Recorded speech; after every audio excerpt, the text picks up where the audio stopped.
Megadeth mastermind Dave Mustaine talked about the status of Big Four with Slayer retiring and Metallica not having interest in doing more shows, noting in a series of tweets during a fan Q&A. More Big Four shows, won't happen. Megadeth are ready but Slayer are on their last orbit and Metallica won't do it. Big Two anyone? Watch the Big Four DVD where Kirk says it's the big one. That saddened a lot of people. I was one of them. Naming his picks for the new Big Four, Dave tweeted, Megadeth, Anthrax, Exodus, Testament. The new Big Four. He then added, ask them, Metallica, on why they're not interested in more Big Four shows. All kidding aside, all I know is when Slayer finally retires, the real Big Four is over. Responding to a fan who wrote, so there will be no Big Four cause they're upset over the no life till leather stuff, Dave noted. Who knows? I ain't giving my songwriting credit to Lars for songs I wrote in panic. What do you think? Who would be your ultimate Big Four in the metal community? Tell us in the comments below. Dave Mustaine said that while he'd love another Big Four tour to happen, he is definitely bothered by Metallica's attitude in the whole thing, telling Eddie Trunk. I think if you asked the three of us, Megadeth, Slayer and Anthrax, that our camps would probably say yes. If Anthrax, Slayer and Megadeth all wanna do it, and Metallica doesn't, then what do we do? The Big Three?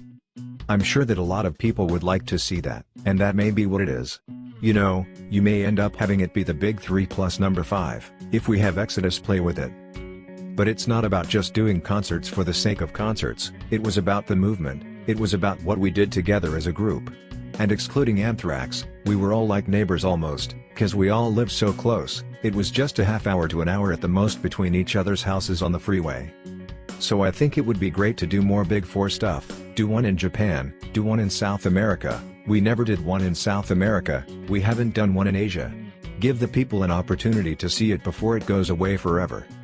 Asked if there was a highlight moment from the previous Big Four gigs that really stands out to him, Mustaine replied, not really. They all had significance to it. I think that the playing at the end was fun too. But I think it always kind of soured to me when you watch Kirk Hammett say on the DVD, The Big Four, live from Sofia, Bulgaria, when they're praying, and he says that we are the big one. That just kind of shows you how the mentality was there, that it really wasn't the Big Four, it was Metallica and then the three of us. I would love to see it done in a way where we all got treated fairly and we all played together, same amount of time, same kind of stage situation, but I don't think that's gonna happen. And it's cool, because Slayer's gonna down in history, and they don't need the Big Four to make them any more legendary than they already are. Nor do I.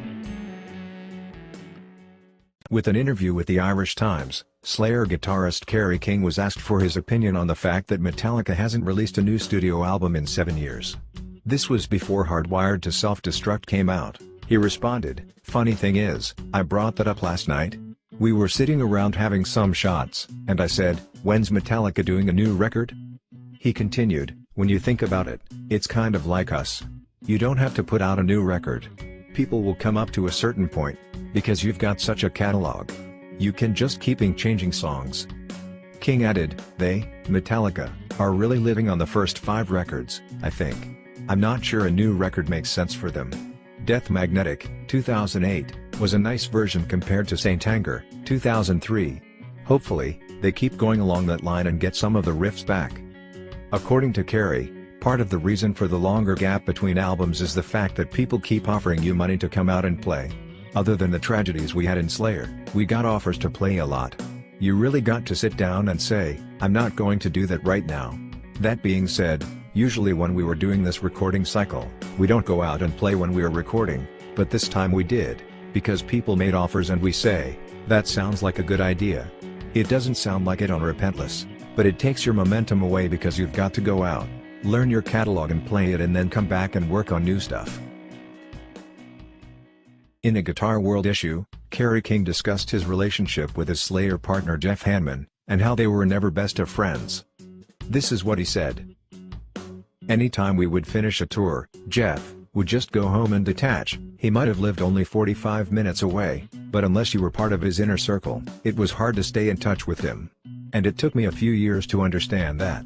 For a while I was just like, why isn't this guy calling me back? But as I got older, I just realized that that was who Jeff was. I don't think Jeff and I were ever best friends. I think we were probably the closest in the band, but never best friends. To put it in a way that everyone could understand, Jeff and I were like business partners. Was he my friend? Of course he was my friend. But we didn't really act like that. The last time I was at Jeff's house was January 2003. We went to his place to watch the Raiders in the playoffs. And it sounds horrible, but it wasn't horrible. That was just how it was. Speaking with RVA Mag, King admitted that his band does live off their history a bit, stating, "We're living on our history for sure, but so is everyone else, yet we're the ones trying to push ourselves forward." He adds, "I would say Iron Maiden and Metallica, no offense, are living on past success. Metallica has toured forever on the Black Record, which a lot of people don't like. I actually like it. It's heavy as can be. Is it Master of Puppets? Course not, but it's a great record. Iron Maiden for me is living off their first 3 records. Have they made good songs since then? Yeah, but they haven't made great records. I like to think we're still making great records, and as much as people come out wanting to hear Rain in Blood and Angel of Death, they also want to hear Disciple or even Implode." From there, the conversation turned to the state of the record industry. The guitarist says he no longer views album sales as a good barometer, stating, "My barometer is the live show where people show up. That means people are into the music, whether the record is selling or not. They have it, they know it, and we can play it and have them sing it right back to us. That's pretty much how it shows me people are still into, regardless of sales." Do you agree with Kerry King? Are Metallica only living at past success? And are they more or less irrelevant? Tell us your thoughts down below. During a recent interview, Slayer guitarist Kerry King talked about censorship, discussing the band's recent live debut in Singapore and being banned to play certain songs by the government due to religious beliefs. He said, "I think religion is just a big farce, and I think people use it as a crutch as opposed to dealing with the problems in their lives." This is what he said. We just played Singapore for the first time. And like the day before we played, we got there, a couple days early, I guess, do some press or whatever. And the night before we played, we found out the government came in and said, "Okay, here's 5 songs, you can't play these songs." And I thought to myself, how oppressed is your country when you're scared of music and you think by us playing this song, things are going to happen to your children? It just doesn't make sense to me. But even in the Western world, like in the States or whatever, you always have problems. Well, in the States, I know in California we had bus benches, we had like advertisements on bus benches, and one city had them all pulled. It blows me away, because common sense to me is like, if that offends you, don't look at it. Maybe somebody else won't be offended. And it's just ironic in this day and age, things like that can still happen. Is it still important for a band like Slayer nowadays to offend people? I don't even think we're trying to. I just think, we're making up music that we like and writing about subjects that we like, and it just upsets people. I mean, I knew when we did Jihad that we're going to have to answer for it, and that's okay. But, all the other ones, like I didn't write Cult because I wanted to, I didn't write Cult because I thought, people are just going to say, "Oh, these guys are the devil." Cult is how I feel. I think religion is just a big farce, and I think people use it as a crutch as opposed to dealing with the problems in their life. So, I think a lot of people think that Jihad is something like Angel of Death Part 2. Yeah, people. I knew we were going to get the exact kind of response because it's fresh. People say, "How could you write such a song?" And realistically, it's just like reading the newspaper, but it's got music put on top of it or underneath it. So you got music and you're reading an editorial from, some Muslim country, And because we didn't condemn it, just like we didn't do an Angel of Death, that makes us, Muslim sympathizers, and it's crazy. People got too much time on their hands to think about what Slayer's doing. Just listen to the music and have fun, I think people should be allowed to make their own choice. I think people should think for themselves. I think people should listen to music because they like it, not because they're listening to it to pick things out that are wrong with it. I mean, we're not all adults, but there are children on the planet, and there are people that, shouldn't even be making decisions that do. But, I'm all about answering for what I do. Like I said about the bus bench, if you don't like music, don't listen to it. If you don't like the TV show, watch another TV show. If you don't like horror movies, go see, Click, go see comedy, There's choices. You don't have to listen to this. It's not like when we put out a record and it's mandatory listening for everyone on the planet. It's not like that. You have a choice. Discussing the importance of rhythm guitar, Slayer guitarist Kerry King shared his thoughts on shredders, saying that their music tends to easily bore him as repetitive. He tells Total Guitar, "I think a lot of the shredder-type players, and I don't mean everybody, they're not very good songwriters. Players like Dave Mustaine spend their time perfecting what they do only as far as leads. Yngwie had a run where he did some good songs, but when it became just about how many notes he can fit in a millisecond." King added, "Don't get me wrong, he's an amazing player, but after 3 songs, I'm done. He'll just keep doing it faster on a different string." Rhythm guitar is where a song is constructed.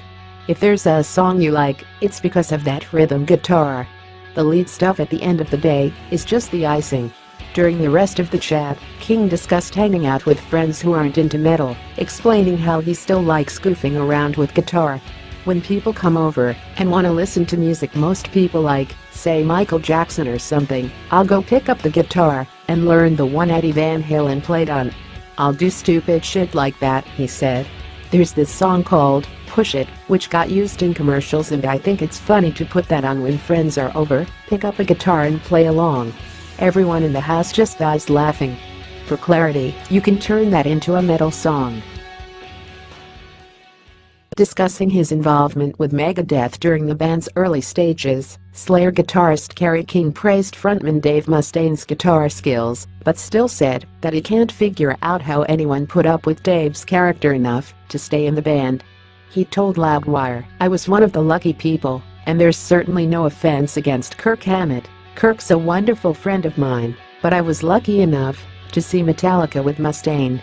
And I say that because it's just a rare thing to be able to say that. I saw them play with Woodstock, and I was so intrigued by Mustaine because he was just ripping on guitar and looking out that way somewhere. And I can't do that to this day. So I was just blown away at his guitar playing. And to find out, I think it was through BC Rich, cause we all played BC Rich back then, I found out that Dave was inquiring if I would play." He continued, "At the end of the day, I thought, this is a gigantic learning situation. And I also thought people would see me and know me from Slayer. Cause, we only went to the Bay Area, we only got up there. So I think, if people saw me, it would at least make them think, Slayer. So I had Slayer's best intentions in mind. I didn't go and say, hey, I want to be in Megadeth. I don't know how anybody can be in Megadeth for more than a couple of hours, cause that guy's crazy." Asked if he had any bad experiences with Mustaine during his short time in the band back in 1984, King replied, "He was cooler back then. I think there's been a lot of drugs and funny extracurriculars between now and then that helped shape who he is today. But it was good times back then. Playing all the venues Slayer played on, just, I don't know, playing different music. His stuff is definitely more, I wouldn't say intricate, cause we've got intricate parts too, but it's just, he writes riffs in a very different perspective than I, even after playing with him for a number of months. I wouldn't do it. It's just not my style." In a recent interview, Slayer guitarist Kerry King was asked for his opinion of the Swedish occult rockers Ghost, who share management with Slayer and have toured with King's band in the past. He said, "Dude, I love the imagery. I love it. I just hate the fucking music. I like them as people. They've been on many tours with us. I can't get into their music. And I tried. I want to like them, and I can't. I got their CD from Brian Slagel from Metal Blade. It was when Gary Holt first started playing with us, and I picked up Gary. And I'm like, Brian said, this is awesome, man. So we put it in, going to practice. It wasn't awesome. It wasn't awesome for me. It wasn't awesome for Gary either. I'm like, well, maybe the first song sucks. And we went to the next one. It's just not for me. I know Ghost is hugely popular, and I'm very happy for their popularity. And, like I said, they're the nicest guys you'll ever meet. It's just not my music. And I've tried so hard.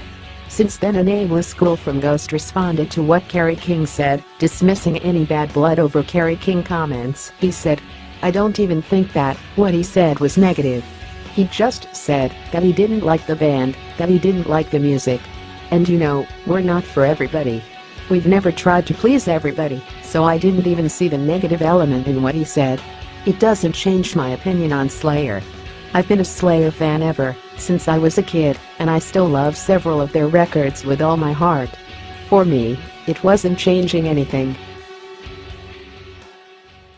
In a recent interview, Slayer guitarist Kerry King was asked for his opinion of the Swedish occult rockers Ghost, who share management with Slayer and have toured with King's band in the past. He said, "Dude, I love the imagery. I love it. I just hate the fucking music. I like them as people. They've been on many tours with us. I can't get into their music. And I tried. I want to like them, and I can't. I got their CD from Brian Slaggel from Metal Blade. It was when Gary Holt first started playing with us, and I picked up Gary. And I'm like, Brian said, this is awesome, man. So we put it in, going to practice. It wasn't awesome. It wasn't awesome for me. It wasn't awesome for Gary either. I'm like, well, maybe the first song sucks. And we went to the next one. It's just not for me. I know Ghost is hugely popular, and I'm very happy for their popularity. And, like I said, they're the nicest guys you'll ever meet. It's just not my music. And I've tried so hard." Since then, a nameless school from Ghost responded to what Kerry King said, dismissing any bad blood over Kerry King comments. He said, "I don't even think that what he said was negative. He just said that he didn't like the band, that he didn't like the music. And we're not for everybody. We've never tried to please everybody, so I didn't even see the negative element in what he said. It doesn't change my opinion on Slayer. I've been a Slayer fan ever since I was a kid, and I still love several of their records with all my heart. For me, it wasn't changing anything."